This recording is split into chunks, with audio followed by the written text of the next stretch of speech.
கர்த்தருடைய பரிசுத்த நாமத்துக்கு ஸ்தோத்திரம். என்னோட பேர் திவ்யா, என்னுடைய கணவர் பேர் சந்தோஷ். நாங்கள் வீடு வாங்குறதுக்காக ரொம்ப வருஷமாக பார்த்துட்ருக்கோம். எவ்வளோ வாங்க வரைக்கும் போயிடுறோம். அப்புறம் தடைகளை நிறைய தடை வந்துருச்சு. அப்புறம் லாஸ்ட் மே மந்த் நாங்கள் வந்துருந்தோம்.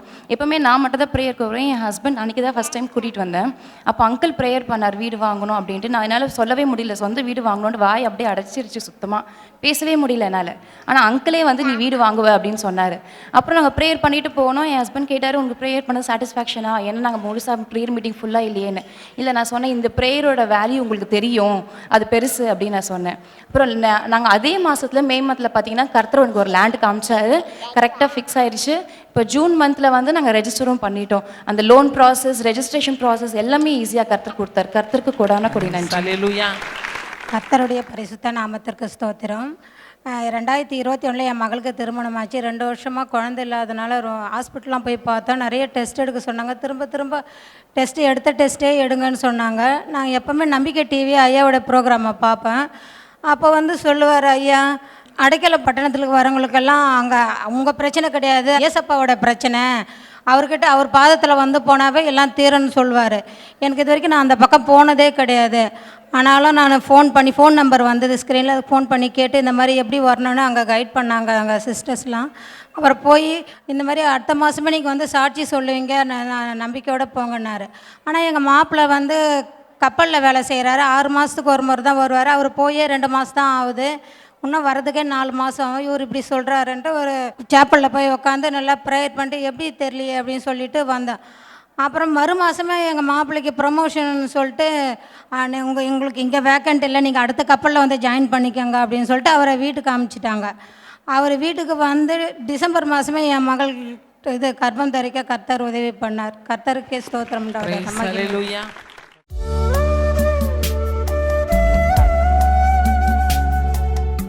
கிறிஸ்துவுக்குள் மிகவும் பிரியமான எனதர்மை சகோதர சகோதரிகளே, நம்மை சிருஷ்டித்தவரும் நம்மை உண்டாக்கினவரும் நம்மை ஒருபோதும் மறந்து போகாதவருமாகிய இயேசு கிறிஸ்துவின் இணையற்ற நாமத்தினாலே உங்கள் எல்லாரையும் வாழ்த்தி ஆசீர்வதிக்கிறேன். அல்லேலூயா. எல்லாரும் சந்தோஷமாக இருக்கீங்களா? இந்த நாள் செய்தியின் தலைப்பு என்னன்னா, நல்ல தேவன் அருளும் நல்ல ஈவுகள். ஆமேன். வாசிக்கலாம். யோவான் 2:10 இப்படியாய் சொல்லுகிறது, வாசிப்போம். எந்த மனுஷனும் முன்பு நல்ல திராட்சரசத்தை கொடுத்து ஜனங்கள் திருப்தி அடைந்த பின்பு ருசி குறைந்ததை கொடுப்பான். நீரோ நல்ல ரசத்தை இதுவரைக்கும் வைத்திருந்தீரே. இப்போ ஒரே கல்யாண வீடு, முதல்ல கொஞ்சம் திராட்சை ரசம் வந்துச்சு. அது மனுஷன் உண்டு பண்ணின திராட்சை ரசம். நம்ம பாஷையில் சொன்னால் சமையல்காரன் உண்டு பண்ணின திராட்சை ரசம். அது தீரப்போகிற நிலைமை தீர்ந்துருச்சுன்னு வச்சிங்களேன். அங்கே அவமானம் வருவதற்கு முன்பாக மரியாள் இயேசுவாமி இடத்துல சொல்கிறாங்க, இந்த பிள்ளைங்க இன்னைக்கு வாழ்க்கை ஆரம்பிக்கிற நாள், நல்லபடியாக ஒரு குடும்ப வாழ்க்கை ஆரம்பிக்கும் பொழுது அவமானத்தோடு இந்த வாழ்க்கை ஆரம்பிக்க கூடாது என்பதற்காக ஏதாவது ஒரு அற்புதம் பண்ணி இந்த குறையை நிறைவாக்கணும் அப்படின்ன உடனே ஆண்டவர் என்ன சொன்னார், என் வேலை இன்னும் வரவில்லை. இன்றைக்கி நிறைய பேருடைய குடும்பத்தில் சில நல்ல காரியங்கள் நடக்கலை, கேள்வியோடு வந்திருக்கிறீங்க. ஆண்டவர் சொல்லுகிறார், என் வேலை இன்னும் வரவில்லை சொல்லிட்டு 6 மாதம் கழிச்சல்ல, கொஞ்ச நேரத்தில் அந்த வேலையை ஆண்டவர் வரவழைத்தார். வேலை வந்த உடனே யாரும் ஆண்டவரிடத்தில் போய் ரிமைன் பண்ணலை, ஆண்டவராக இறங்கி ஒரு திராட்சை ரசம் பண்ணினார். அங்கே என்ன குறைப்பட்டதோ அந்த குறைவை நிறைவாக்கும்படி ஆண்டவர் இறங்கி பண்ணார். அந்த ரசத்தை பந்தி விசாரிப்புக்காரன் சாப்பிட்டு பார்த்துட்டு சொல்கிறான், எல்லாரும் முதல்ல நல்ல ரசத்தை கொடுத்துட்டு கடைசியாக தான் சுமாராக உள்ளதை அனுப்புவான், ஆனால் நீங்கள் இந்த நல்ல ரசத்தை இதுவரைக்கும் வைத்திருந்தீரே என்று சொல்லி கேட்குறான். ஏன்னா அவனுக்கு தெரியாது, இது நல்ல ஆண்டவராகிய இயேசு கிறிஸ்து பண்ணின நல்ல ரசம். அல்லேலூயா. அவன் நினைக்கிறான் சமையல்காரன் பண்ண ரசம் தான், முதல்ல வந்தது சுமாராக இருந்துச்சு, ஆனால் இப்போ நல்ல ரசம் வருது. பொதுவாகவே கல்யாண வீட்டில் பந்திக்கு முந்திக்கணுன்னுவாங்க. ஏன்னா பந்திக்கு முந்தினா சாம்பாராக கிடைக்கும், பந்திக்கு பிந்தினீங்கன்னா சாம்பாரே ரசமாக மாறிடும். அங்கேயும் நிறைய கல்யாண வீட்டில் தண்ணி தான் இன்றைக்கும் அற்புதம். ஆமேன். அப்போ இயேசுவாமி அந்த ரசத்தை எப்படி உண்டு பண்ணார்? நல்ல ரசம் எப்படி உண்டு பண்ணப்பட்டது? வார்த்தையாலே உண்டு பண்ணப்பட்டது தான் நல்ல ரசம். திராட்சை ரசம் உண்டு பண்ணனா மெயின் மூலப்பொருளே திராட்சை பழம். ஆனால் திராட்சை பழத்தை வச்சு ஆண்டவர் அந்த ருசியான ரசத்தை உண்டு பண்ணலை. 2 வார்த்தைகள், தேனிலும் தெளித்தேனிலும் மதுரமான 2 வார்த்தைகள். ஜாடிகளை தண்ணீரால் நிரப்புங்கள், முதல் வார்த்தை. 2வது, மொண்டு கொண்டு போய் அந்த பந்தி விசாரிப்புக்காரண்டத்தில் கொடுங்கள். 2 வசனங்கள் தான் நல்ல திராட்சை ரசத்தை உருவாக்கிட்டு உன்னுடைய வாழ்க்கையை நல்லா உருவாக்குகிறது. ஆண்டவருடைய வார்த்தையாக மட்டும்தான் இருக்கும். அல்லேலூயா. நல்ல ரசத்தை இதுவரைக்கும் வைத்திருந்தீரே என்று சொல்லுகிறான். அப்படின்னா நீங்கள் நினைக்கலாம், 10 பேர் உங்களை ரிஜெக்ட் பண்ணியிருக்கலாம், 11வது தான் நல்ல ரசம். ஆமேன். அதனால சோர்ந்து போகக்கூடாது. என்னை ரிஜெக்ட் பண்ணிட்டாங்கன்னு நிறைய பேர் ரிஜெக்ட் ஆன நிலைமையில் நிறைய பேர் உட்கார்ந்துருக்கிறீங்க. இன்னைக்கு ஆண்டவர் சொல்கிறாரு, நீங்கள் கவலைப்படாதீங்க, உங்களுக்கு தி பெஸ்ட்டை நான் செலக்ட் பண்ணிகிட்டு இருக்கிறேன். உங்களுக்குன்னு நியமிச்சிருக்கிற புருஷன் இனி பிறந்து வரப்போகிறது இல்லை. எங்கேயோ ஒரு இடத்துல ஆண்டவரை வளர்த்துட்டு இருக்கிறார். நல்லா அழகாக புஷ்டியும் செழுமையுமாக வளர்த்துட்டு இருக்கிறார். கொண்டு வந்து தருவார். உனக்குன்னு ஆயத்தம் பண்ண மனைவி இனிமே பிறக்க போகிறதில்லை, எங்கேயோ ஒரு இடத்துல இருக்கிறா. உங்கள் எல்லாருக்கும் ஆண்டவர் அதான் சொல்ல, எங்கேயோ ஒரு இடத்துல ரெடியாக இருக்குது. ஆண்டவர் கொண்டு வந்து கொடுக்கிறது தான் பாக்கி. ஆமேன். நிறைய பேர் நினைக்கிறீங்க, ஓகே இனி வரப்போகிற நாட்களை கல்யாணம் பண்ணுங்கிறவங்களுக்கு நல்லது, ஏற்கனவே நான் மாட்டிக்கிட்டு இருக்கிறேனே. எனக்கு என்னன்னு நீங்கள் கேட்டிங்கன்னா, உங்கள் புருஷனை நல்ல புருஷனை ஆண்டவர் மாற்ற முடியும். எப்போ தெரியுமா? உங்கள் சாட்சியுள்ள நடக்கைகளினாலே அவர்களை நல்ல புருஷர்களாய் பெற்றுக்கொள்ளுங்கள் என்று ஆண்டவர் சொல்லுகிறார். நிறைய பேருடைய ஒரு தவறான அணுகுமுறை என்னென்னா, புறலாம் போய் என் புருஷன் அது சரியில்லை, இது சரியில்லை, அந்த மாதிரி இருக்காரு, இப்படி இருக்காரு, அது பண்ணுறாரு, இது பண்ணுறாரு அப்படின்னு நிறைய பேர்கிட்ட ஊரெல்லாம் போய் உன் புருஷனை தூற்றிட்டு அலைகிறத இன்றைக்கி நிறுத்துங்க. உங்கள் புருஷனை பற்றி கம்ப்ளைண்ட் பண்ணனா ஒரே ஒருத்தர்கிட்ட தான் கம்ப்ளைண்ட் பண்ணோம். யார்கிட்ட? ஆண்டவர்கிட்ட மட்டும்தான் கம்ப்ளைண்ட் பண்ண. ஆண்டவரே, ரொம்ப எதிர்பார்ப்போடு வந்துட்டேன், கொஞ்சம் மனசு கஷ்டமாக இருக்குது, இப்போ கூட ஒன்றும் கெட்டு போகல ஆண்டவரே, நீங்கள் மனசு வச்சா அவரை சரி செய்து எனக்கு தர முடியும், அவர் ஒரு நல்ல புருஷனாக தர முடியும் அப்படின்னு சொல்லிவிட்டு நீங்கள் ஊரெல்லாம் போய் அவரை கேவலப்படுத்துறதுக்கு பதிலாக அவங்க வீட்டில் போய் அவங்க அக்கா தங்கச்சி ஃபோன் பண்ணி, அவங்க அம்மா அப்பாவுக்கு ஃபோன் பண்ணி, உன் நிம்மதியை கெடுத்து அவங்க நிம்மதியை கெடுத்து எல்லா குடும்பத்தை கலைக்கிறதுக்கு பதிலாக எதை பற்றியும் கவலைப்படாமல் எல்லாவற்றையும் குறித்து ஸ்தோத்திரத்தோடு கூடிய ஜெபத்தினாலும் வேண்டுதலினாலும் ஆண்டவருக்கு தெரியப்படுத்து. அப்பொழுது எல்லா புத்திக்கும் மேலான தேவ சமாதானம் உங்கள் எல்லாருடைய இருதயத்தையும் சிந்தையும் கிறிஸ்து இயேசுக்குள்ளே காது. அப்படின்னா உனக்கு சமாதானமாக இருக்குன்னு ஆண்டவர் சொல்கிறாரு. அல்லேலூயா. அப்போ அவங்கள எப்படி மாற்றுறது அப்படின்னா, குறை சொல்லிட்டு திரிகிறதுக்கு பதிலாக ஒவ்வொரு நாளும் ஆண்டவரிடத்தில், ஆண்டவரே எனக்கு நல்ல புருஷனை தந்ததற்காய் ஸ்தோத்திரம் சொல்லி பாருங்க. ஏன்னா வசனம் என்ன சொல்லுகிறது? இல்லாததை இருக்கிறது போல அழைச்சி ஸ்தோத்திரம் பண்ணும் பொழுது அது இருக்கிறதாகவே ஆண்டவர் கொடுப்பாரா. இப்போ ஆண்டவர் அதான் சொல்கிறாரு, இல்லாததை இருக்கிறது போல அழைச்சி ஸ்தோத்திரம் பண்ணணுமா. அப்போ அது இருக்கிறது மாதிரி கிடைக்குமா அப்படின்னு என்ன அர்த்தம்? உன் புருஷன் கெட்டவர்னு நல்லாவே தெரியுது, ஆனால் இல்லாத ஒன்றை இருக்கிறது மாதிரி, ஆண்டவரே எனக்கு நல்ல புருஷனை நீங்கள் தந்ததுக்காய் ஸ்தோத்திரம். அப்போ ஆண்டவர் என்ன பண்ணுவார்? ஐயையோ, இவ்வளவு முரட்டாட்டமுள்ள மோசமான மாப்பிள்ளையை வச்சுட்டு நல்ல புருஷனை தந்ததுக்காக ஸ்தோத்திரன்னு நான் மாற்றி கொடுத்துட்டேன்னு இவ ஸ்தோத்திரம் பண்ண ஆரம்பிச்சிட்டா, இப்போ நான் மாற்றி கொடுத்தே ஆக வேண்டுன்ற கட்டாயத்திற்கு ஆண்டவர் தள்ளப்படுவார். வித்தியாசம் அதுதான்.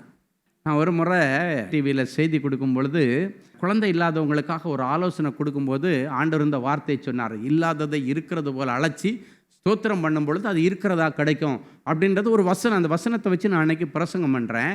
அப்போ சொன்னேன், குழந்தை இல்லாதவங்க, ஆண்டவரே என்னை சந்தோஷமான பிள்ளைத்தாச்சி ஆக்கினதற்காய் ஸ்தோத்திரம், ஆண்டவரே எனக்கு நல்ல அழகான ஒரு பிள்ளையை நீர் தந்ததற்காய் ஸ்தோத்திரம் அப்படின்னு சொல்ல ஆரம்பிங்கன்னு சொல்லி அந்த செய்தியில் பார்த்தீங்கன்னா எக்கச்சக்கமான பிள்ளைகள் 15 வருஷம் 20 வருஷம் குழந்தை இல்லாதவங்க நிறைய பேருக்கு ஆண்டவர் அற்புதம் செய்ததை நிறைய சாட்சி.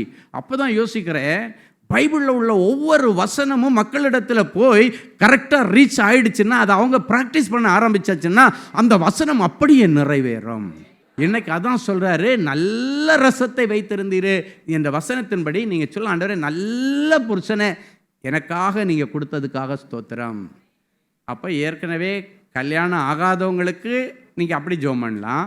ஆனவங்க ஒருவேளை அவங்க முரட்டாட்டமாக இருந்தாலும் இந்த விசுவாச வார்த்தை நீங்கள் சொல்லும் பொழுது கர்த்தர் உங்களுடைய வாழ்க்கையை நல்ல ரசமாக, நல்ல ருசியுள்ளதாக ஆண்டவர் மாற்றுவார். முன்புள்ள ரசத்தின் ருசியை பார்க்கிலும் பின்புள்ள ரசத்தின் ருசி சிறப்பாக இருந்துச்சு. உங்களுடைய குடும்ப வாழ்க்கை இனி ருசியுள்ளதாய் மாறும். கடைசியாக நல்ல ஔஷதம், நல்ல ஔஷதம். வாசிக்கலாம். நீதிமொழிகள் 17:22 வாசிப்போமா? மனமகிழ்ச்சி நல்ல ஔஷதம், மனமகிழ்ச்சி நல்ல ஔஷதம், முறிந்த ஆவியோ எலும்புகளை உலர பண்ணும். எலும்புகளை உலர பண்ணும். ஔஷதம் அப்படின்னா மெடிசின் அப்படின்னு அர்த்தம். இன்னைக்கு ஆண்டவர் நல்ல ஔஷதமாகிய, நல்ல மெடிசின் ஆகிய வசனத்தை உங்களுக்கு ஆண்டவர் கொடுத்திருக்கிறார். நீங்க கேட்ட நல்ல ஔஷதமாகிய வசனங்கள், நல்ல மெடிசின் ஆகிய வசனங்கள் உங்கள் வாழ்க்கையில் இருக்கிற, சரீரத்தில் இருக்கிற எல்லா குறைவுகளை நிறைவாக்கும். ஹல்லேலூயா. உங்கள் சரீரத்தில் உள்ள எல்லா வியாதிகளுக்கும் இப்போ நீங்கள் கேட்டீங்க பார்த்தீங்களா, அந்த வசனம் உள்ளுக்குள்ளே போய் கிரியை செய்ய ஆரம்பித்து விட்டது. ஒரு சின்ன உதாரணம் சொல்கிறேன். ஒரு மனுஷனுக்கு தலை வலிக்குதுன்னு வச்சுங்க. சிலர் சொல்லுவாங்க எனக்கு ஒத்த தலைவலி அப்படின்னு ஒரு இடத்த காட்டுவாங்க. ரைட் சைடையோ லெஃப்ட் சைடையோ காட்டுவாங்க. எனக்கு ஒத்த தலைவலி, இந்த இடத்துல பயங்கரமான தலைவலி. டாக்டர்கிட்ட போன உடனே எங்கப்பா உனக்கு வலிக்குது, தலை எந்த இடத்துல வலிக்குது? இந்த இடத்துலையா? அங்கேயா மாத்திரையை வைப்பார்? இந்த இடத்துல தானே வலிக்குது, வலிக்கு மாத்திரை எந்த இடத்துல வலிக்குதோ அங்கன்னு ட்ரில் போட்டு வைப்பாரா? வைக்க மாட்டார். எல்லாத்துக்கும் மருந்துன்னா வாய் வழியாக நீங்கள் உட்கொள்ள வேண்டியது.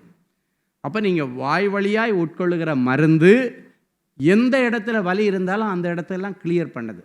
பொதுவாக அந்த ஹார்ட் அட்டாக் வர்றவங்களுக்கு பார்த்தீங்கன்னா, ஹார்ட் அட்டாக் வர்ற அந்த சிம்டம்ஸ் வந்த உடனே பெரிய ஹாஸ்பிட்டல் கொண்டு போகிறதுக்கு முன்னாடி பக்கத்தில் உள்ள ஹாஸ்பிட்டல் போனோடனே, பக்கத்தில் உள்ள கிளினிக் போனோடனே டாக்டருக்கு அந்த சிம்டமை வச்சு கண்டுபிடிச்சிடும். ஓகே, இவனுக்கு ஹார்ட் அட்டாக்கு, ஃபுல்லாக உடம்பெல்லாம் சொட்டாயிட்டு மூச்சு விட கஷ்டப்படுறாரு அப்படின்னோடனே இதுன்னு தெரிஞ்ச உடனே என்ன பண்ணுவாங்கன்னா, நாக்குக்கு அடியில் ஒரு சின்ன டேப்லெட்டை என்ன பண்ணுவாங்கன்னா நாக்குக்கு அடியில் வைப்பாங்க. இந்த நாக்குக்கு அடியில் வைக்கிற அந்த டேப்லெட் கரைஞ்சி போய் ஹார்ட்டில் எந்த இடத்துலலாம் பிளாக் இருக்குதோ அது எல்லாத்தையும் சரி செய்ய முடியும். அந்த ரத்தத்தை தின் பண்ணி கொடுக்கும்.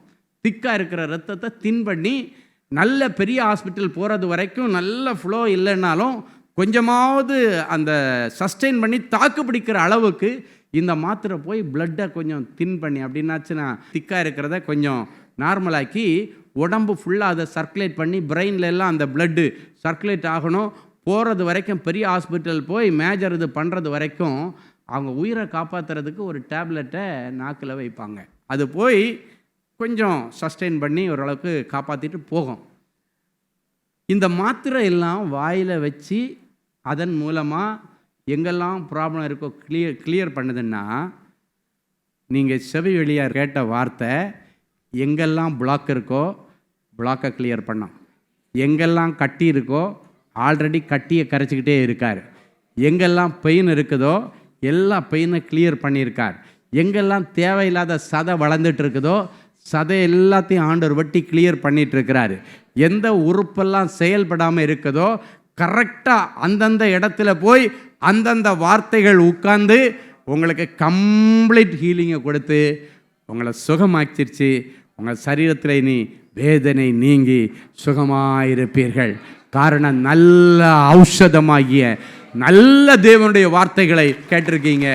நிறைய பேருக்கு நிறைய சர்ஜரியே பண்ணி முடிச்சாச்சு ஆண்டவர். ஆமீன். இருபுறமும் கருக்குள்ள பட்டயமாகிய வசனத்தை அனுப்பி ஆண்டவர் எல்லாருக்கும் சர்ஜரி பண்ணி முடிச்சிட்டாரு.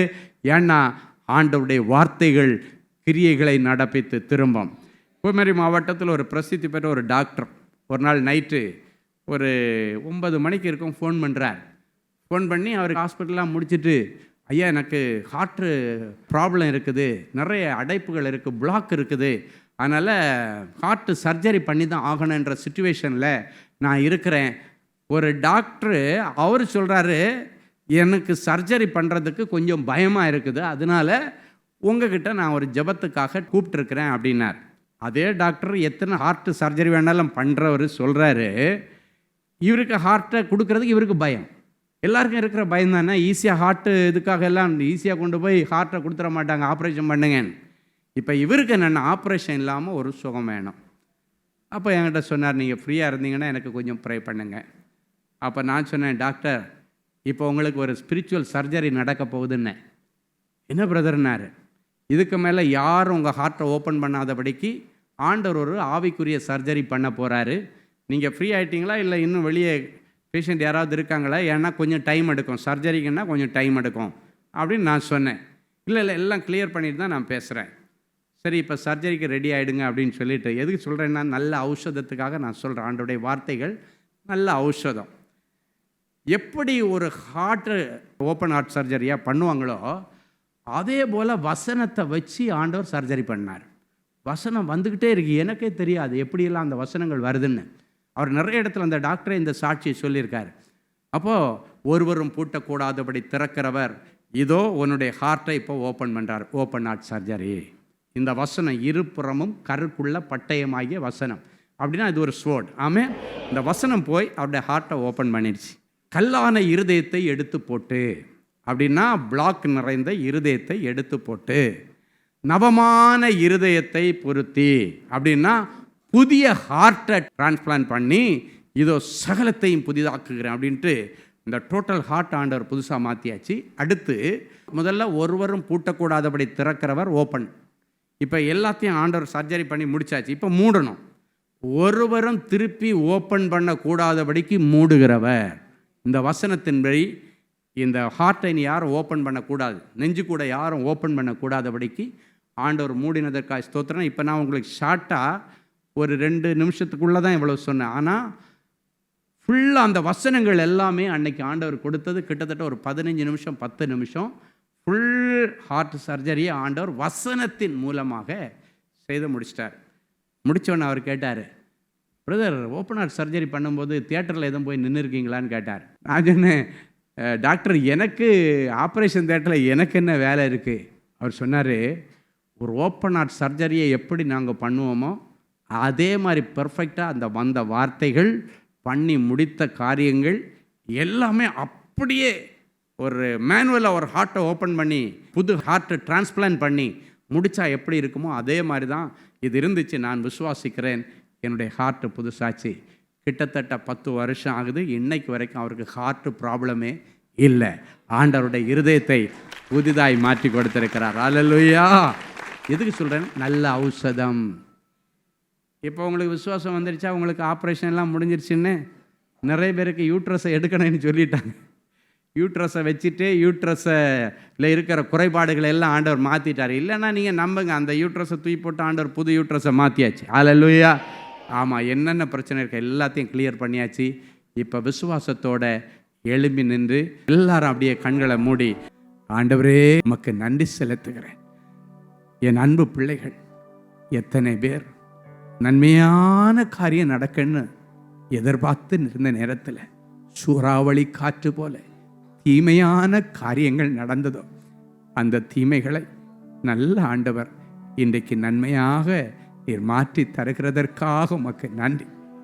யோசேப்புக்கு தீமை செய்ய அவன் சகோதரர்கள் நினைத்தார்கள். ஆனால் கர்த்தரோ அந்த தீமையை நன்மையாக மாற்றி கொடுத்தீங்களே. இன்னைக்கு வரைக்கும் எந்த தீமைகளை என்ன கொடுமைகளை என் பிள்ளைகளை அனுபவித்து கண்ணீரோடு வந்திருக்காங்களோ அவைகளெல்லாம் இன்றைக்கு என் பிள்ளைகளுக்கு நன்மையாய் மாறட்டும். நல்லவராய் சுற்றி திரிந்த ஆண்டவர் இன்றைக்கு என் பிள்ளைகளுக்கு நன்மை செய்யும்படி, நல்ல காரியங்களை செய்யும்படி நீர் எழுந்தருளி வந்திருக்கிறீர். உமக்கு நன்றி.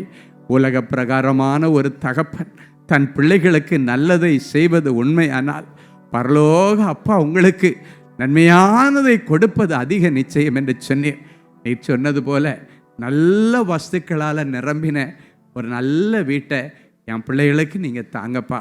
நல்ல ஒரு வீடை என் பிள்ளைகளுக்கு நீங்கள் கொடுக்கறதுக்கு இன்னைக்கு இந்த நிமிஷத்தில் தேவ தூதர்களை அனுப்பி எந்த தெருவில் எந்த இடத்துல எத்தனாவது சர்வே நம்பரில் என் பிள்ளைகளுக்கு அந்த நல்ல வஸ்துக்களால் நிரம்பின வீட்டை நீர் கொடுப்பதற்கு கட்டுவதற்கு தீர்மானித்திருக்கிறீரோ அந்த இடத்தை இன்னைக்கு என் பிள்ளைங்களுக்கு நீங்கள் பிளாக் பண்ணினதற்காய் ஸ்தோத்திரம்.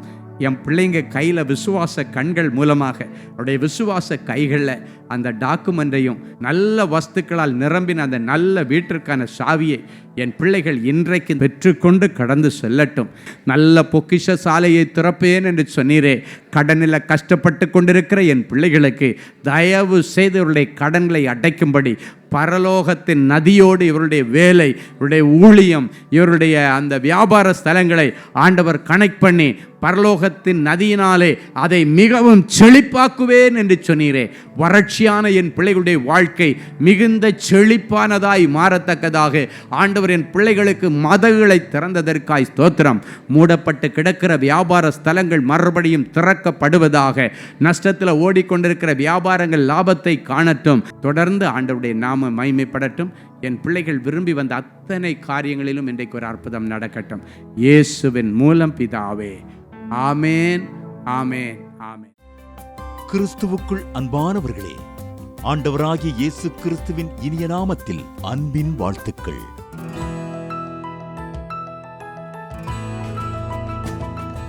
எங்களுடைய மார்வெல் திருமண தகவல் மையத்தை ஆன்லைன் சேவை மூலம் உங்களுக்கு அறிமுகப்படுத்துவதில் நாங்கள் மிகுந்த மகிழ்ச்சி அடைகிறோம். எங்களது மார்வெல் திருமண மையம் கிறிஸ்தவ குடும்பத்தில் திருமணத்திற்கு ஆயத்தமாயிருப்பவர்கள் தங்களுக்கு ஏற்ற வாழ்க்கை துணையை தேர்ந்தெடுக்க சிறந்த திருமண சேவை மையமாக இருக்கிறது. மேலும் மார்வெல் திருமண தகவல் மையத்தில் நீங்கள் பதிவு செய்வதற்கு எங்களது இணையதள முகவரி www.marvelmatrimony.com மற்றும் அலைபேசி எண் 7824855999 என்ற எண்ணிற்கு தொடர்பு கொள்ளலாம். சென்னை, நாகர்கோவில் மற்றும் மும்பை நகரில் உள்ளவர்கள் பதிவு செய்ய விரும்பினால் கீழ்க்கண்ட விலாசங்களில் உள்ள எங்களது அலுவலகங்களோடு தொடர்பு கொள்ளலாம். தேவனின் அன்பு ஊழியங்கள் எண் 14, ராமலிங்க நகர், OMR ரோட், SRP டூல்ஸ் அருகில், கொட்டிவாக்கம், சென்னை 41. Email info@marvelmatrimony.com. ஆண்டவர்தாமே உங்களை அளவில்லாமல் ஆசீர்வதிப்பாராக. Genesis Creations Media Academy நடத்தும் Summer Break Skill Make பள்ளி பயிலும் மாணவ மாணவியருக்கு ஒரு அரிய வாய்ப்பு.